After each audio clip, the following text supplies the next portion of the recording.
ever since the Supreme Court case a few months ago that really had nothing to do with Glock. It really revolved around the concept of ghost guns. But a lot of the verbiage that's coming out of that case really, and I brought it up back then, that it threatens companies like Glock, who are not really doing anything wrong as a company, but other people manufacture aftermarket parts that then fit on really easy, like the Glock switch. And they're going to hold Glock accountable for that thing if they don't make any changes. And I've talked about that a couple times in the last month, that I think this is really kind of the end of the modern Glock pistol, that they are going to have to change their design to not take the Glock switch. Now, I'm not an engineer, and I wouldn't think that would be too awfully hard. And this is a regular practice. And I kind of want to just speak to this real quick, but that's not what this video is about. What this video is about is 2 states have now filed suit against Glock for this exact reason, and it is going to be devastating for Glock in my prediction, and that's what I'm going to share with you today. But ultimately, what this really revolves around is this idea that if you know that somebody in a few seconds to a few minutes can modify your gun with an aftermarket part, that you are obligated to change that thing in the eyes of the courts. And I kind of want to give an example of this, and this is an example I gave, and just a strange backstory, but when I was out of college, first out of college, I was a tobacco analyst. I was a scientific analyst for the tobacco companies before I was a science teacher. And ultimately what that looked like was I would go through the research, mostly for Philip Morris, and I would assign that to certain cases. And this was back in 1999, 2000, when there was all those lawsuits on the tobacco companies. And one particular aspect of that was people were falling asleep with their cigarettes and they'd burn their houses down. And there was a lot of lawsuits revolving around that. And they had proven that these tobacco companies knew that their papers wouldn't go out because they want you to burn that cigarette down so you smoke more cigarettes. And if they weren't going to change that they were then liable, and they knew they'd be liable, and they wisely changed it to banded rolling paper, which goes out if you quit smoking it, and that's what you're dealing with today. Glock has not done that.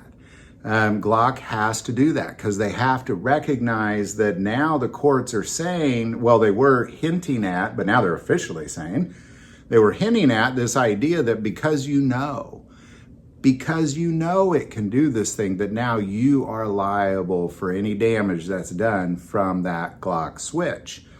And it will work in court. I mean, back then there were lawsuits that really revolved around, tens of billions of dollars. Today, you're probably talking hundreds of billions of dollars in state lawsuits. So, well, what are these lawsuits? Well, now what we have is we have New Jersey and Minnesota just 2 weeks ago filing suit against Glock specifically because they are knowingly, according to the court documents, they are knowingly continuing to manufacture this pistol with full knowledge that you can take this Glock switch, put it in it, and really do whatever, have a fully automatic pistol at that point. But their lawsuit revolves around the deaths in those states are Glock's fault, is how they're looking at it. Those are Glock's faults. And now they're suing Glock on behalf of any death or any injury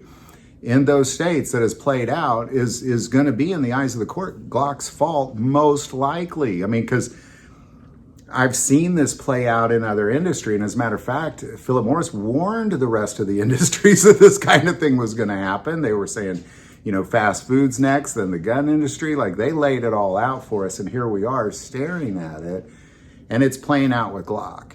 And I believe in 2025, we're going to be looking at lawsuits from Minnesota and New Jersey. I'm going to predict nearing $100 billion each lawsuit. It's going to be so much that it would be really almost impossible for Glock to stay in business in the United States.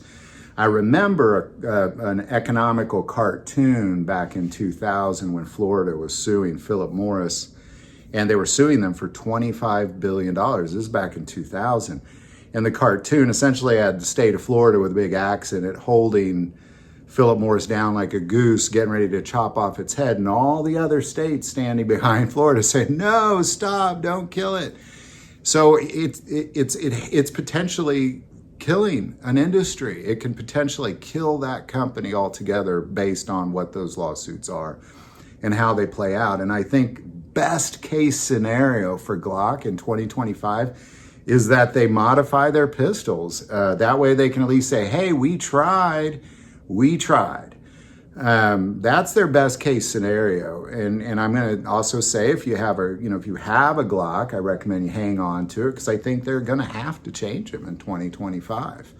I don't think the modern Glock pistol in a new version is going to exist by the end of 2025 for sure. I believe these lawsuits are going to be in the tens of billions for sure, maybe nearing $100 billion. Each state blaming Glock for any death that took place based off of those Glock switches, saying that they absolutely knew that that was a possibility. And I mean, I've been saying I know it's a possibility for the last several months. The Supreme Court said that it was a possibility a few months ago. I mean, they didn't, you just got to look at the verbiage from that case. I did a video on that. I don't want to get too deep into that because we're going to go off on a whole other tangent, but it really revolved around this idea that anything that's modifiable is liable, essentially, like a ghost gun, for example. So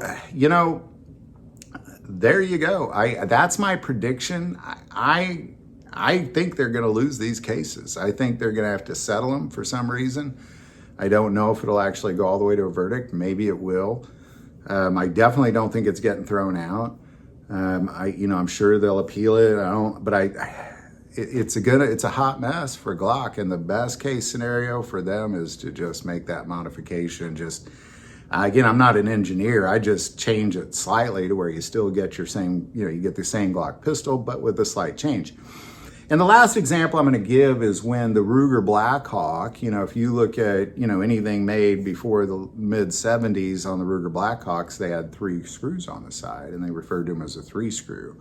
But the problem with that firearm was kind of like the Colt's single action armies, is if you had a bullet in the chamber and something struck that hammer, you dropped your gun or something, it would fire. And I believe there was one particular case that changed everything, where a man had a gun on his truck, and a Ruger Blackhawk, and he hit the brakes and it went down the floorboard, struck the floorboard and went up and shot him.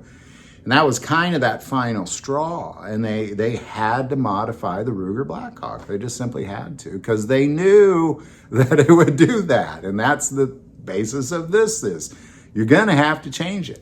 And if you've ever pulled back the hammer action on a 3-screw Ruger Blackhawk versus a 2-screw, it's nice. That's a 3-screw. That's always the Ruger Blackhawk I'm after, is the older ones with the 3 screws. And I think that's going to be the same with the Glocks. There's going to be like a pre-2025 Glock and a post-2025 Glock. So hang on to your Glocks. These are my predictions. We'll see how the court cases play out, but I think it's going to be brutal, is my prediction. Any thoughts or insights you might have on that? Definitely put it below. Do want to take a moment and say, most people watch the channel, hey, they're not subscribers. Click that subscribe button. Greatly increases the algorithm and our ability to get these messages out. That link is also below. But the most important part of this channel, we take prayer requests. So please don't ever hesitate to send that in. Thank you for watching this episode of God, Family, and Guns. And as always, love God, love your family, love guns.